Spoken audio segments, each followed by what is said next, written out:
Когато се разхождам в гората, се случват две неща. Оттърсвам се от всички проблеми в работата и просто се наслаждавам на разходката.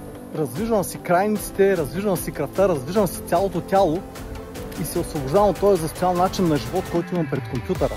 Но тук се случва още нещо. Тук придобивам един друг поглед върху нещата, върху които работя. Гората ти отпуска, забравяш проблемите си и почваш да виждаш света по нов начин. Различно от този, по който ги виждаш, когато си в офиса. Как става това? Може би, когато сменя обстановката и виждам други неща, различно от тези, които виждам в офиса, започвам да мисля по друг начин. Виждам един нов поглед върху моя бизнес и върху нещата, които се случват и проблемите, които трябва да решавам. Много често се получава така, че тук, докато се разхождам, решавам свои проблеми в бизнеса, които не съм успял да реша в продължение на няколко дена или седмица.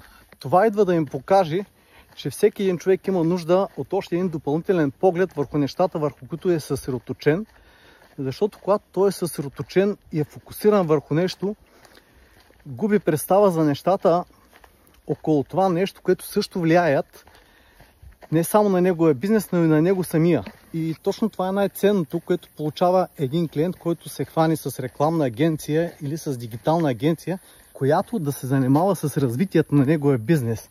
Защото те от своята гледна точка виждат неща, които той не забелязва сам в своя бизнес. Ако имате нужда за допълнителна гледна точка относно вашия бизнес, обадете се на телефона от профила за безплатна консултация за това как по-лесно и по-бързо да развиете своя бизнес и да удвоите своята печалба.